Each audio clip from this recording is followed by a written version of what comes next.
طيب دلوقتي هناخد امثلة عشان نطبق اكتر على الاوامر دي. هناخد مثالين وهسيبكم تفكروا في التالت. اول حاجة هندخل الصور من سيرفيس، هتلاقي علامة add picture، هنا في سهم هتلاقي add a picture plan، هتدوس عليها هيفتح لك تختار صورة، تجيب الصورة اللي انت عايز تدخلها، وبعد كده تسحبها وتحطها في المكان اللي انت عايز تحطها. في جايد لاين لسه موجود فعايزين نروح نشيله من الكيرف تولز، كليك يمين على add guideline هتعمل remove، دوس على guideline خلاص كده. بعد كده هنحط باقي الصور التانية. السلم ده انا عارفة ان هو سوليد، بس انا عايزاكم تفكروا فيه شوية، يعني هو ممكن تحاولوا تطلعوه، هو سهل وبسيط، فكرته الاساسية 2D بس بعد كده هتعمل اكسترود. طيب اول مثال عندنا هو الباترن الاسلامي دي. اول حاجة هو مدينا تحليلات الشكل خطوة بخطوة علشان يوصل للشكل الاخير. قسم السنتر وبعد كده اشتغل عليه الري والدوائر والخطوط دي. فاول حاجة هنعملها هنحط السنتر، بس هنقلل الاوباستي شوية بتاعة اللاير علشان نشوف كويس. هنروح من بروبرتيز وهنختار ماتيريال، وهنسحب الاوبجكت ترانسبيرنسي، وبعد كده هنروح نعمل لوك لللاير علشان برضو ما تضايقناش في السلكشن واحنا شغالين. لوك بس كده مش هتتعمل لها سلكت. ماشي، هنرسم اول خط وتاني خط،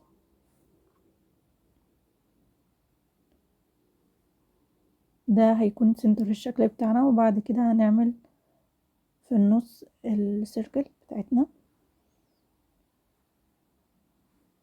بعد كده في انواع سيركل كتيرة مختلفة، في نقطتين او فيرتيكال على السي بلين بدايمتر او بريديوس، في ممسين ونقطة، 3 نقط، نقطتين.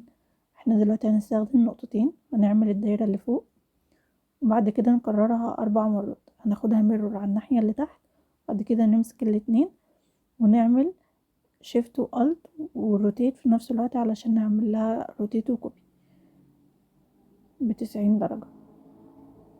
نكتب 90 انتر كده، تعمل لها روتيت وكوبي في نفس الوقت. طيب بعد كده هنبدأ نعمل المربع ده. لو عند كل تقاطع المربع ده مفروض يتعمل له روتيت 3 مرات، لان كل ربع عنده تقاطع التاني وهي التالتة. array، في عندنا الاري موجود في الترانسفورميشن تولز. دول الاري في rectangular array، ده بيعمل array على الاكس والواي والزد بمسافات متساوية، ناخدهم اكتر المرة الجاية. وفي البولار array اللي هنستخدمه، و array along curve، و array along curve on surface، و linear array هنبص عليهم اكتر المرة الجاية. طيب دلوقتي هنعمل بولار array للمربع ده. عدنا الخطوة اللي فاتت علشان الدوائر لازم تكون قد بعض علشان الشكل يطلع مظبوط. فهناخد نفس الدايرة كوبي من تحت وهنحطها في السنتر فوق، وبعد كده هنعمل للدايرة دي نفس الخطوات اللي فاتت بالظبط. هنعمل لها ميرور ونرجع نعمل لهم كوبي وروتيت 90 درجة.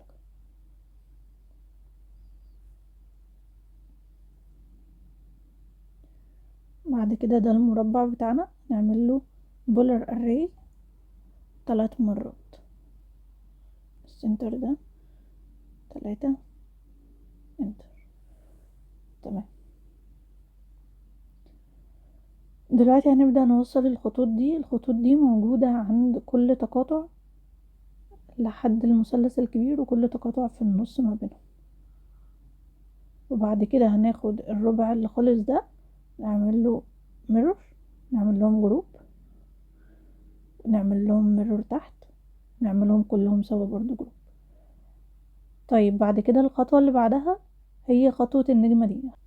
دلوقتي هنعمل الستار، هنعمل لها لاير، هنروح برضو من الباترن وهنكريت باترن جديدة اللي هي اللاين تايبس. هنختار السمك يكون اعلى شوية ولون واضح، ونختار ان احنا نرسم دلوقتي بالستور.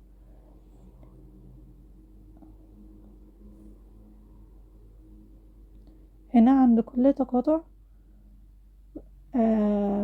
كل تقاطع ثانية هنرجع اللير دي، اللير واضحة شوية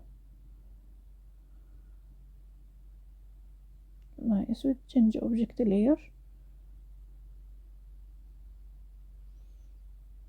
ماشي، دلوقتي بقى هنعمل الستار، فهنجيب من تحت ستار ونبدأ نبص الخطوط معمولة ازاي. دلوقتي عندنا دايرة، والدايرة دي نعمل دايرة كده بس هنكبرها شوية. الدايرة دي تقاطع عند كل نقطة مع كل خط احنا موصلينه من السنتر، متوصل خط، والخطين دول الموازيين لبعض دول لو بصينا عليهم هنلاقيهم مكررين عدد 6 مرات. فهنمسكهم، او هما 3 لو هما هنعد زوجي، فهما هيتعملوا 3 array 3 مرات من السنتر. انتر. وبعد كده هنعمل لهم ميرور علشان ياخدوا الشكل العكسي بتاع النجم. فهنمسكهم نعمل ميرور على العكس ده. بس كده النجمة بقت عندنا متكونة زي الشكل بالظبط. بعد كده الخطوة اللي بعدها ان احنا هنعمل تريم للأجزاء اللي احنا مش عايزينها. فأول حاجة هي عند كل مثلث من النجمة دي البوينت اللي قصادها معمول ترم لحد عندها، بعد كده بتدخل لحد التقاطع تاني. فهنعمل النقطة دي نكررها برضو، نكررها 12 مرة. بعد كده نعمل ترم للباقي.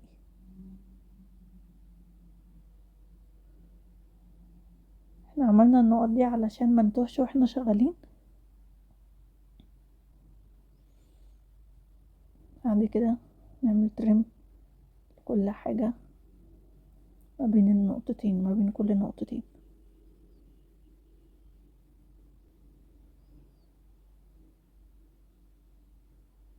طيب النجمة معمول لها اكستند عشان تكمل باقي الشكل على الباوندري دي. فهنعمل اكستند باوندري،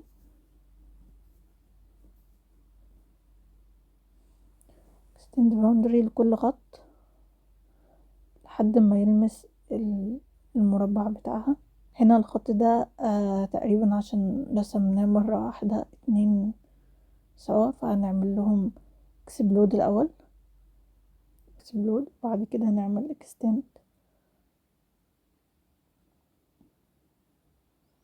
بس كده. بعد كده الناحية التانية للمربع التاني برضو نكمل باقي الشكل بتاع النجمة. فنمسك الباوندري التانية، بعد كده نبدأ نعمل اكستند للناحية التانية.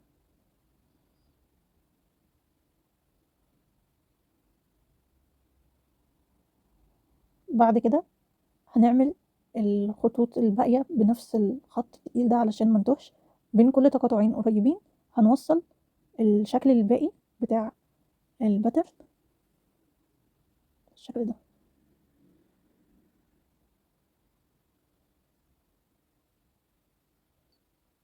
ممكن نمسكهم ونعمل لهم روتيت للناحية التانية.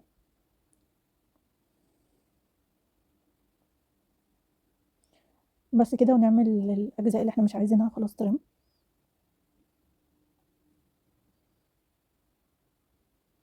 نعمل سيلكت لللاير دي كلها، احنا عملناها على 2 layers. طيب نعمل سيلكت لكل اللايرز دي.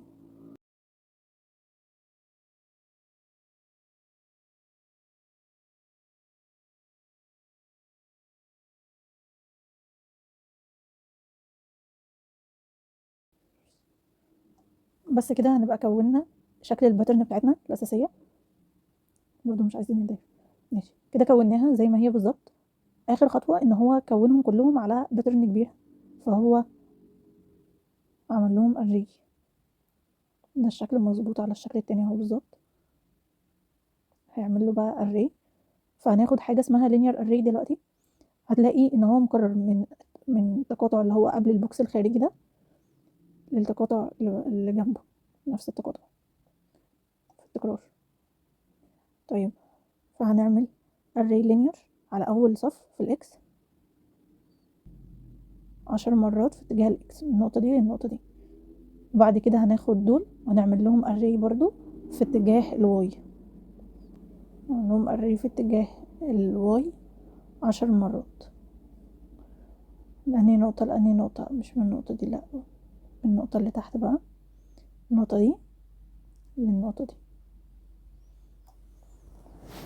بس كده، كده كوننا الباترن الاسلامي بتاعتنا. شوفها بالمونوكروم، ممكن نخليهم كلهم لير واحدة خفيفة علشان تبان اكتر. بس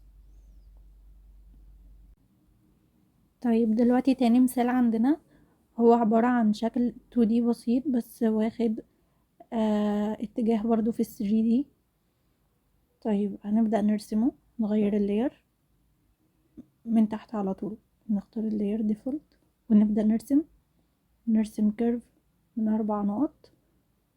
وبعد كده النقطتين اللي تحت نعمل لهم align to C plane، وفوق الاتنين اللي فوق نعمل لهم align سوا. نحاول نسنترهم شوية. دي ادوات الالاين هنبقى نبص عليها بعدين. طيب هنعمل روتيت شوية للكيرف ده لتحت كده.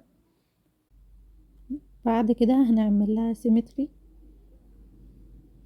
ونسحب الكيرف ده بعيد عنه شوية علشان نعمل ما بينهم بلند كيرف.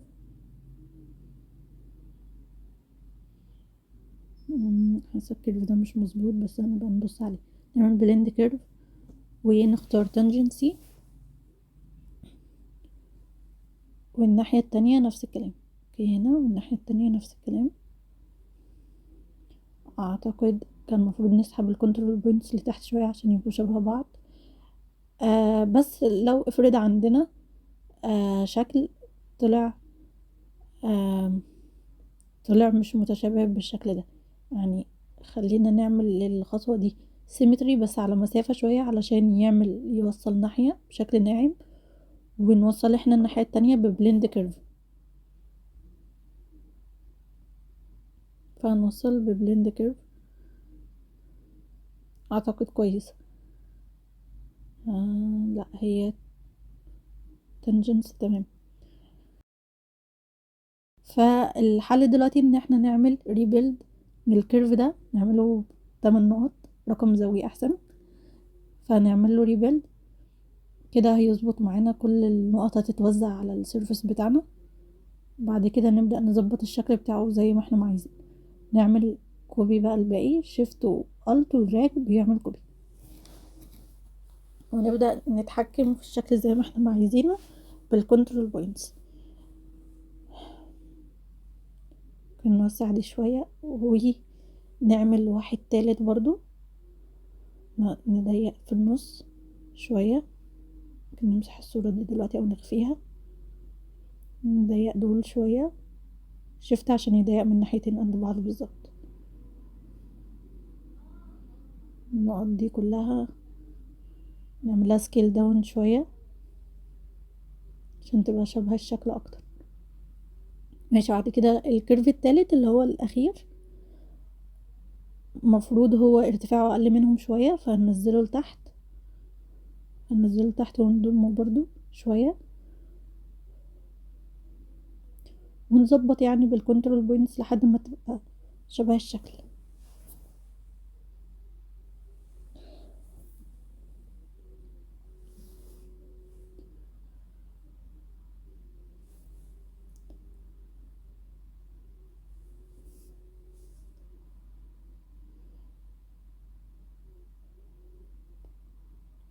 يعني هتظبطه لحد ما تحسوا ان تمام ممكن يعني نعمل دلوقتي الفكرة الأساسية، نركز على الفكرة الأساسية. النقطة دي مش قصاد النقطة دي، فهنسحبهم من هنا.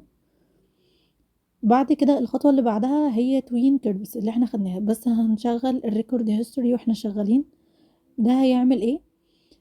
لما تيجي تحرك الكيرف الأساسي اللي انت عملت عليه التوين كيرف كده بالشكل ده، يعني قبل ما نشتغل هندوس على ريكورد هيستوري، بعد كده نعمل توين كيرف بينهم،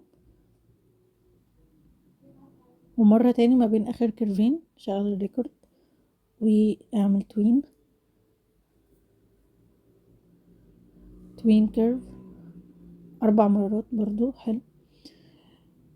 دلوقتي لو احنا غيرنا كيرف من الكيرفات اللي عملنا بيها توين كيرف الأساسية، هتلاقي التوين بيتغير معاك بالشكل ده. ده بيخلي ان الأمر اللي انت عامله على الكيرف الأساسي أو الأوبجكت الأساسي مرتبط دايما بشكل الحاجة الأساسية اللي انت عملت بيها. طيب لو انت حركت كيرف انت ما كنتش عامل بين كيرف بالغلط، يعني كيرف اتكون جديد معاك زي كده، هيطلع لك التاب دي اللي هي بلوك هيستوري، اللي هو بيقول لك خلاص كده الريكورد هيستوري مش هيشتغل معاك لو انت حركت الخط ده، فانت هتقول له كنسل فمش هيحركه. لو انت عايز تحركه خلاص كده الريكورد هيستوري هيكسر يعني. بس كده ونعمل له بايب. دي الفكرة الأساسية بتاعت الشكل، بايب، ونخليه مونوكروم نشوفه شوية. طيب طبعا كان ممكن نعمل الشكل ده بشكل أسهل بإليبس، فهنكرر نفس الخطوات، بس هنشوف لو كنا عملناها بإليبس على طول هيحصل ايه. ادي الإليبس، وبعد كده هنسحب النقطتين اللي في النص بس لفوق، هتلاقي الديجري بتاعتها مش ناعمة، فهتغير تشينج ديجري وتغيرها ل3. فروق كده أنعم، فهنعمل بس ريبيلد كيرف 8 نقط. تمام، والديجري 3. اوكي كده بقت ناعمة.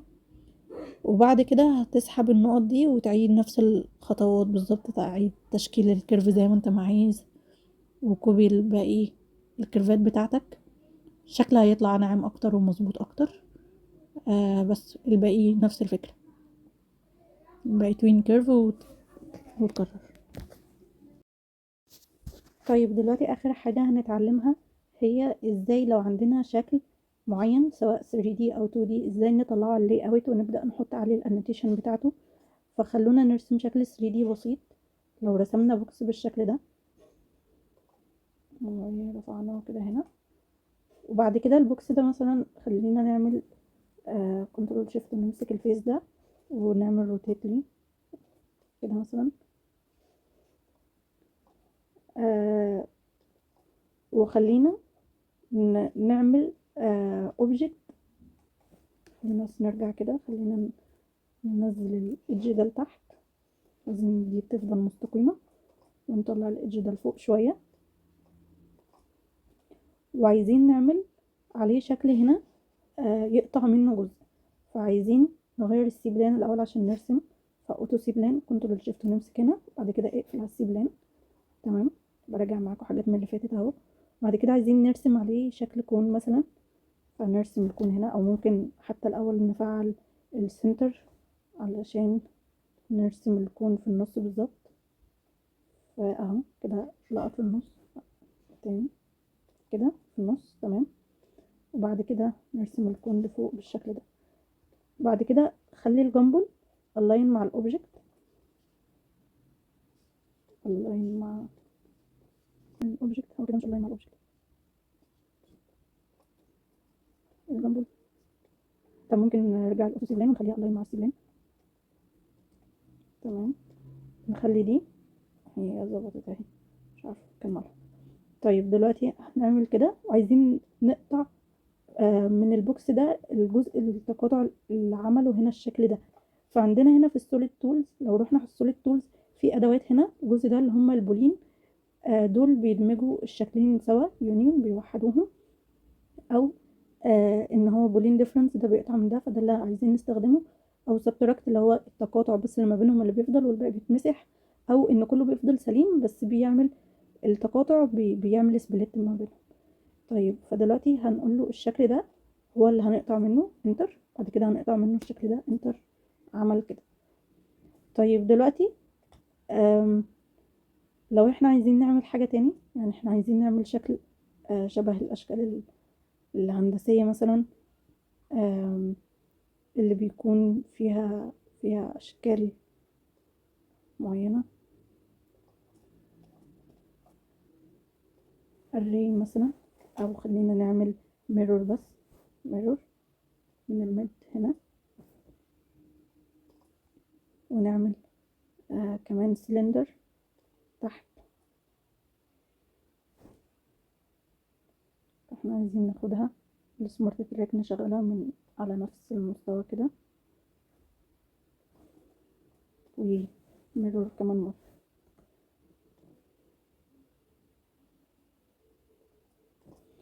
طيب دلوقتي خلينا نرجع للسيبلان كده. دلوقتي احنا عايزين نطلع للشكل ده ال 2D بتاعه، فممكن نمسكه كده ونكتب امر اسمه make 2D. make 2D مش هنغير الاوبجكت هنا layer 2 من قبل ما نعمل make 2D. make 2D بعد كده بتختار هنا في السيتنج بتاعتك الثيرد انجل اللي هو هيطلع لك الثلاث رسومات مع البرسبكتيف بتاعك. هنا نفس الكلام بس هيخلي الترتيب مختلف.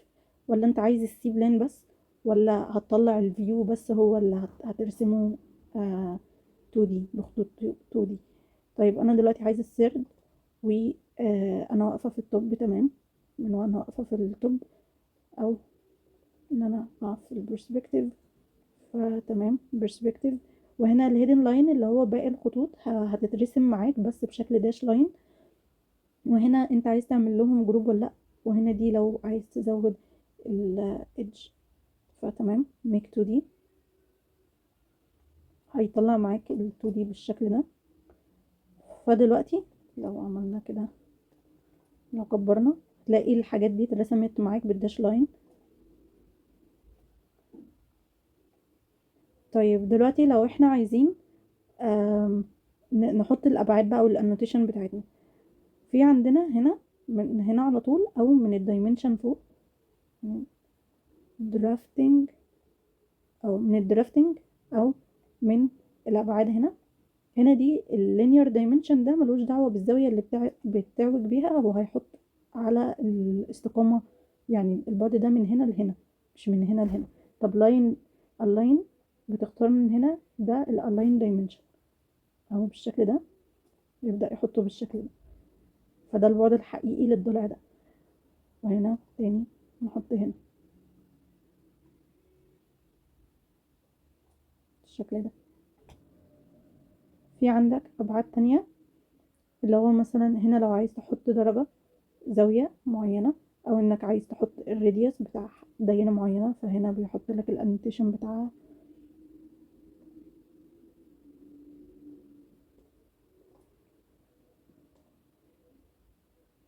هنا دي الانوتيشن بس، هنا دي الراديوس، فهتكتب الراديوس بتاع الدايرة دي.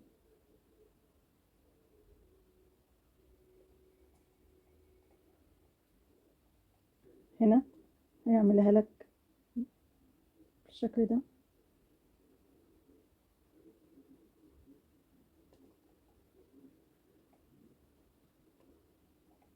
هنا ده بالنسبة له ده خلاص بقى خط مش دايرة، فمش هيعملها.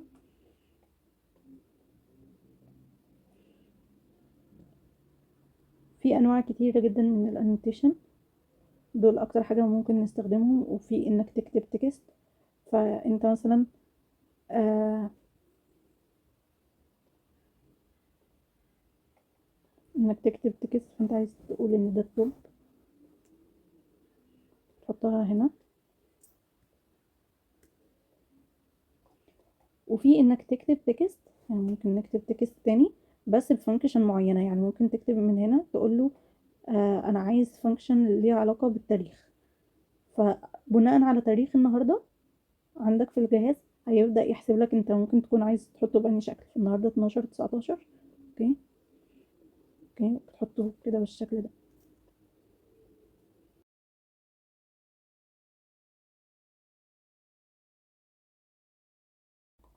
طيب اللاي اوت عندنا ازاي نعمل لاي اوت ونطلعه في PDF عشان نطبعه. الاول هنمسح دول او هنخفيهم، وعايزين ندخل الاوبجكت ده في لاي اوت بالفور فيوز بتوعه، التوب والفرونت والبرسبكتيف والرايت. طيب ازاي هنعملها؟ ازاي نحط لاي اوت؟ عندنا علامة زائد تحت وفيها نيو لاي اوت، دوس عليها بيطلع لك اول حاجة تكتب اسم اللاي اوت بتاعك، فمثلا نسميها تكنيكال دروينج او سيب اسمها براحتك تكنيكال دروينج.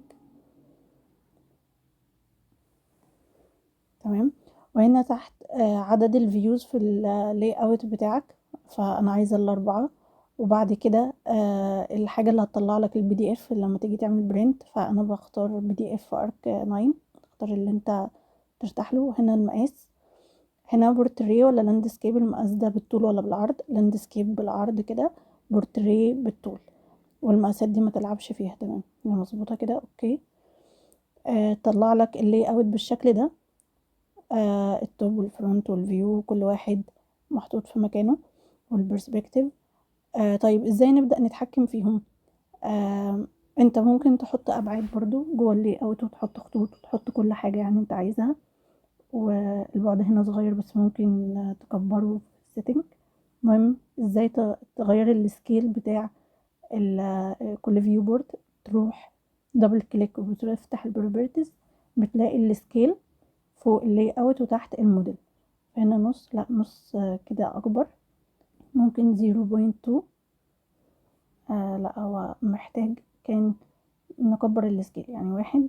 تمام، ونخلي كل السكيل قد بعض، فنفتح برضو properties ونخليها 1. وهنا مش هيغير السكيل لان ده برسبكتيف، هنا نخليها 1 برضو، properties فوق. هنا البرسبكتيف مفيش قافلك انك تغير السكيل، بس ممكن تزوم بالسكرول وتظبط المقاس زي ما انت عايز. وبتقدر تتحكم في المود بتاع الفيو بوردز بتاعتك من هنا عادي. فوق دول ديتيل، حاجات اكتر ليها علاقة بشكل الديتيل عندك. وتحت اللي هو ريندر وواير فريم، كل الفيو بوردز العادية بتاعت الرينو. فممكن تخليها تكنيكال او ممكن اخلي واحدة تكنيكال والباقي بن. ممكن نخلي دول بن او كلهم بن، خلي الرسمة كلها شكل واحد. تمام، لازم تتأكد برضو ان الرسومات قصاد بعض، الخط قصاد الخط، عشان تتأكد ان هي مظبوطة. وهنا نخليها بين. طيب لو انت خلصت لاي اوت وعايز تسيفه، هترجع له بعدين وتعمل لاي اوت غيره. هنا في ده اللاي اوت اللي انت عملته، وفوق هنا اد نيو لاي اوت هيفتح لك دي، وتختار بقى برضو عدد الرسومات. هنا 2، هتلاقي ظهر لك في اللاي اوت هنا لاي اوت تانية تبدل ما بينهم. ممكن تديليت او ممكن تدوبليكيت، ممكن تخلي واحدة هي اللي فوق واحدة اللي تحت. خلصت بقى بتدوس برنت من هنا او كنترول بي عادي، وهنا بتبدأ تظبط السيتنج بتاعتك في الطباعة. خلينا نقف كويس. تمام، يبقى هنظبطها من هنا. هنا ده السايز بتاعك، مفروض ان هو A3. تمام، ولاندسكيب ولا بورتريه؟ طبعا بورتريه، احنا كنا مختارينه لاندسكيب فمش هيجيبها صح. تمام. وعندك باقي سيتنج الطباعة لو عايز تغير حاجة. لو عايز تختار انت ايه الجزء اللي هيطبعه، وبتدوس ويندو، دوس على ويندو وبتدوس ست، وبتختار انت منين لفين.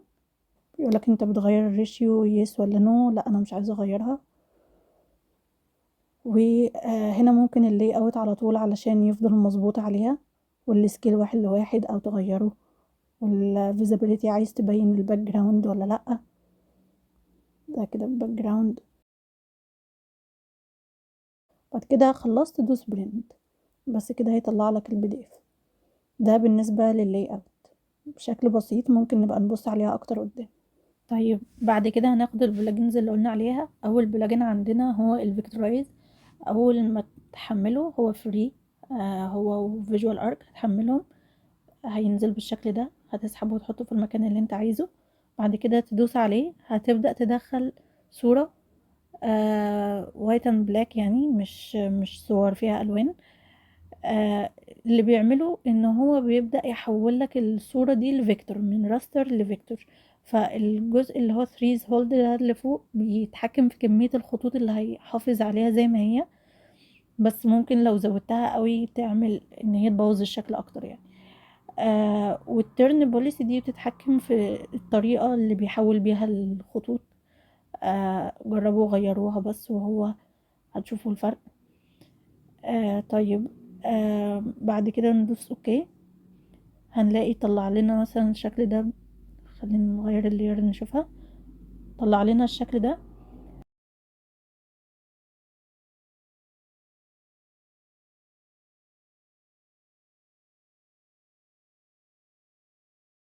ممكن يكون محافظش على كل الخطوط ان هي تكون مقفولة، في حتت تكون مفتوحة. فهنعمل الكلوز كيرف اللي احنا خدناها، هيقفل كل حاجة كانت مفتوحة. يعني لو رجعنا كده في الأمر علشان نشوف حاجات تانية كانت مفتوحة، فعملنا undo. لو قربنا ممكن نلاقي أجزاء مفتحة في الشكل معانا، زي هنا اهو الجزء ده مفتوح. فلو عملنا close curve دلوقتي هو ده كمان اتقفل، فكده انت ضامن ان الشكل معاك مقفول. ده اللي بيعمله الفيكتورايز بكل سهولة يعني. بلجن عندنا هو فيجوال ارك وهو بلجن برضو فري، بي اي ام بلجن. واول ما بتسطبه وبتفتح البرنامج بيظهر عندك انه اتسطب.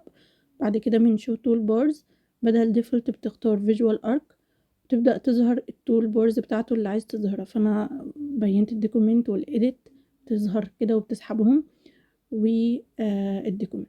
طيب في الايديت في الاوبجكتس هتلاقي الحاجات الاساسيه اللي في الريفت بالظبط، اللي هو حيطه. دلوقتي انا مسكت حيطه فبيخليني بدات ارسم حيطه.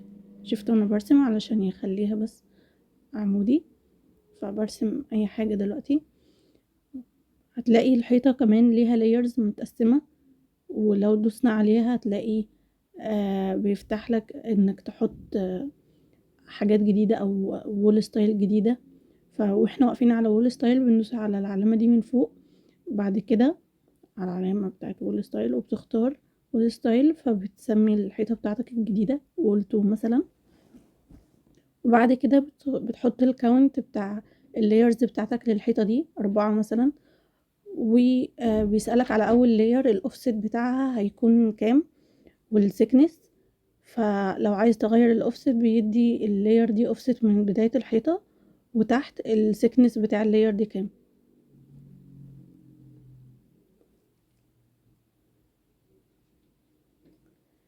وبتكمل باقي اللايرز من نفس الطريقة، وبعد كده بيسألك على الهايت وفينيش. اوكي، دلوقتي وانت بترسم هتختار بدل الديفولت، لا انا وول تول اللي انا لسه مكريتها وترسم بيها، تلاقي رسم لك حيطة ليها 4 لايرز غير التانية.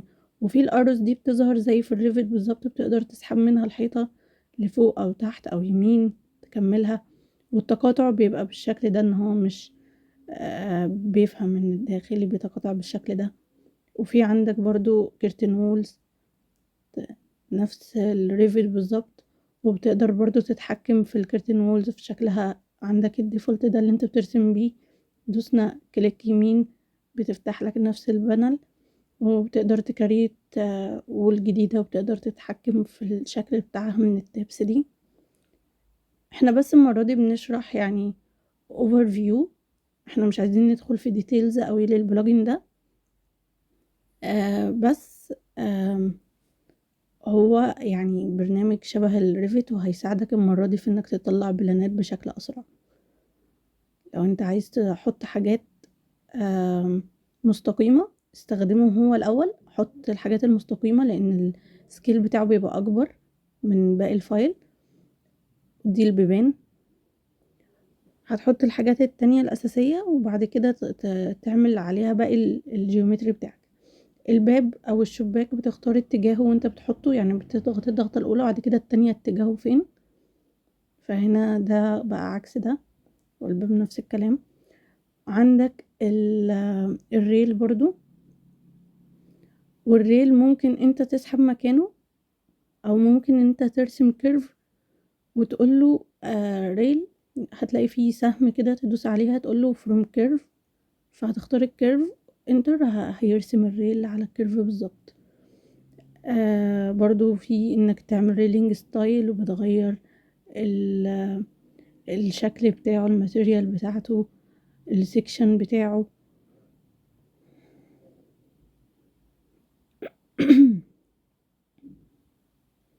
وهنا دي اللي بتعرض شكل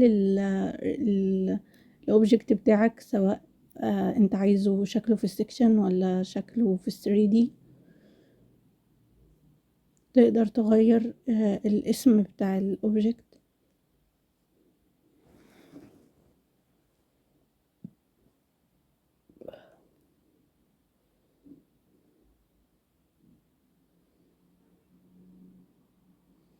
اوكي.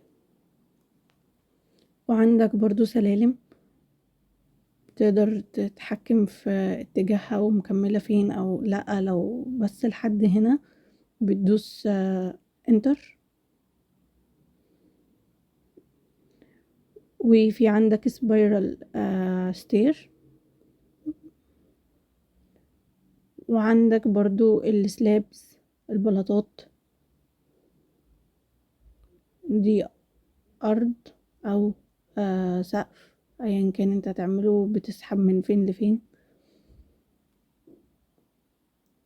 لو مسكت الوول دي ونزلتها من الارض لتحت، ثانية، تمسكها كده وتنزلها لتحت،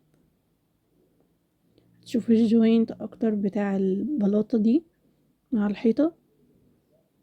وعندك برضو روف، وعندك كولومز، وبرضو الكولومز يعني بتختارها وبعد كده بتحط اتجاهها. وعندك ده الديفولت. لو دوسنا كليك يمين هيفتح لك البانل دي، وهتبدأ برضو لو عايز تكريت كولوم جديد بتقف على اول واحدة كرييت، وبعد كده نيو كولوم تسمينا C2. تختار الشيب بتاع الكولوم بتاعك، بس انا عايزة اللي هو متفرغ دايرة، والعرض والارتفاع. وهنا بيقولك ان هو يستخدم الموديل في الفيو الاساسي بتاعك. بعد كده وانت بتختار خلاص انا عايز C2 دلوقتي، العمود المدور. والشبابيك برضو تعالوا نكريت شباك جديد، كليك يمين ويندو ستايل تسميه مثلا W2. وعندك بقى انواع الشباك، سوينج ولا هانج اللي هو بيتشد لفوق ده. طب الشكل بتاعه، اخترت دلوقتي الجوسك، تختار الابعاد، بعد كده الفريم والعرض من الحيطة، عدد الضلف وسمكها، كل السيتنج بتاعته بتظبطها زي ما انت ما عايز. طب انت خلصت وعايز تعدل حاجة جديدة في الويندو بتاعك وانت واقف عليه، بتقول له ويندو ليف من فوق، بيضيف لك ليف جديد للويندو بتاعك. او ان انت هتكريت واحد جديد فتقف فوق خالص على الويندو ستايل وتكريت ويندو ستايل جديد. انا عايز دلوقتي سلايدنج، تختار شكله رومانيك مثلا. او ان انت ممكن انت مش عاجبك حاجة فتعمل باك، فتقوله لا انا عايز ريكتانجل، نكست، وتبدأ تغير التغييرات اللي انت عايزها. هنا دي ال adjust depth to wall thickness، يعني على حسب الحيطة هو بيقدر ال thickness بتاع الشباك هيكون قد ايه. هنا الليف برضو اللي هو الضلف بتاعته عرضها قد ايه. invert opening side دي يعني بتبقى الناحيتين بيفتحوا عكس بعض. خلاص بتخلص. وبرضو نفس الكلام، انت لو عايز تزود ليف يا بتقف على الحاجة في الشباك نفسه من تحت. مثلا لو انا وقفت على الليف دي ودوست عليها هيزود لي الهاندل فوق. لكن انا لو وقفت على الجلاس نفسه او الليف نفسها يزود لك هنا ويندو ليف. تقف على الجلاس يزود لك عنده الهاندل بتاعها وهكذا. طب انت مش عايز حاجة مثلا، عايز تلغي حاجة، كليك يمين ديليت. اوكي، فهنا الشباك عندك بقى ده ويندو 2، طبعا طويل قوي مش لازم نحطه دلوقتي. ويندو 3،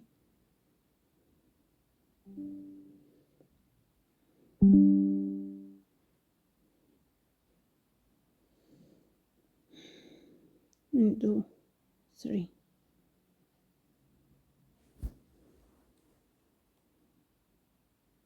هنا الاوبجكتس عندك هتلاقي كلها هي والجنرال بوكس بس، مفيش حاجة تاني. حتى لو حاولت تزود حاجة، يعني انت عندك الديفولت، طب انت عايز تزود حاجة هتلاقي ان انت اللي هتعمل insert لموديل من بره، مفيش اقتراحات هو هيحطها لك.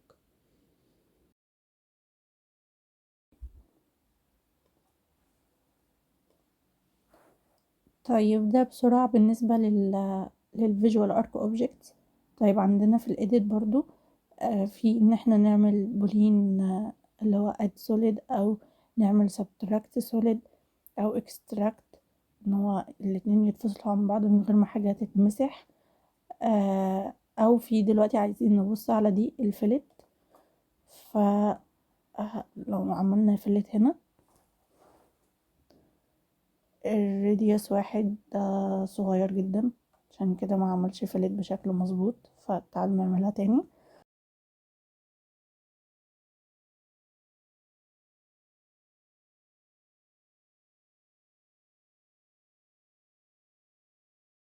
خلينا نعملها 2000 او 3000. اوكي، ونقول له دول اهو، ده الفلت، وهنشيل اللي ورا دي خلاص ما بقيناش محتاجينها. ده الفلت.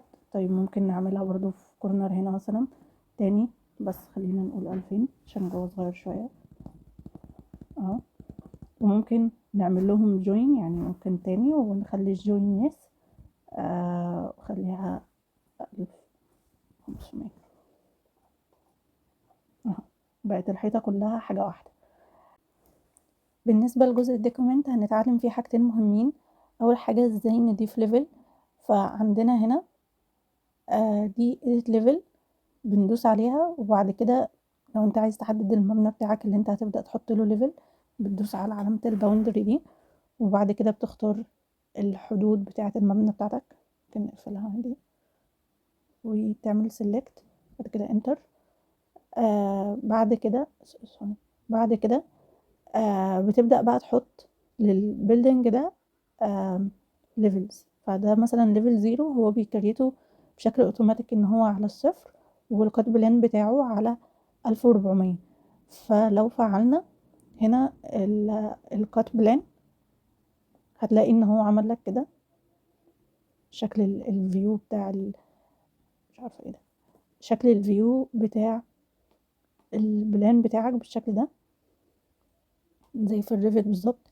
او انك تعمل بقى سيكشن، لو احنا عايزين نعمل سيكشن في هنا علامة السيكشن، او يعني بتعمل كده، بتحط السيكشن بتاعك الشكل اللي انت عايزه، وبعد كده انتر، وبعد كده بتحدد اتجاهه كده ولا كده، انتر، وبعد كده بتختار له اسم، هدوس 1 انتر.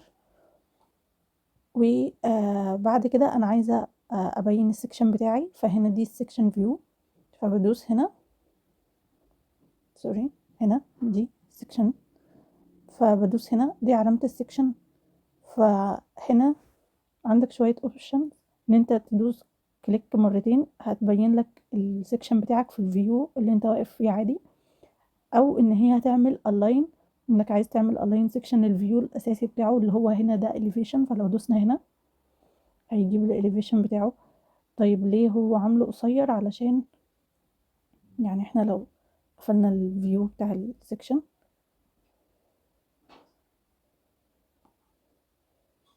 فين السيكشن بقى بتاعنا، ممكن نروح كده للتوب هنا، العلامات دي اللي هي السيكشن ده قاطع لحد فين. فهنا لو زودناها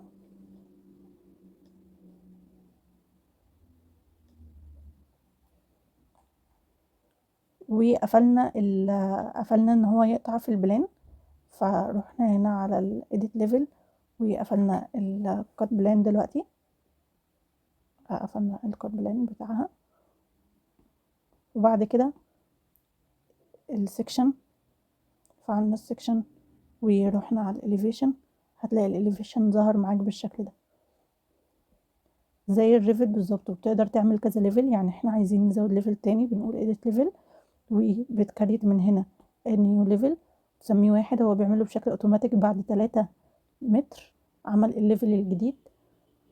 بعد كده لو دوست تاني هيعملها بعد 6 متر وهكذا. والكات بتاعهم بتقدر تتحكم فيه من هنا، انك لا عايز تغيرها فدبل كليك وبتغيرها، او انك بتضيف كمان في عندك سب ليفل اللي هو ليفل جوه ليفل، مثلا لحاجة صغيرة، حاجة في الواجهة ليها طالعة بشكل معين.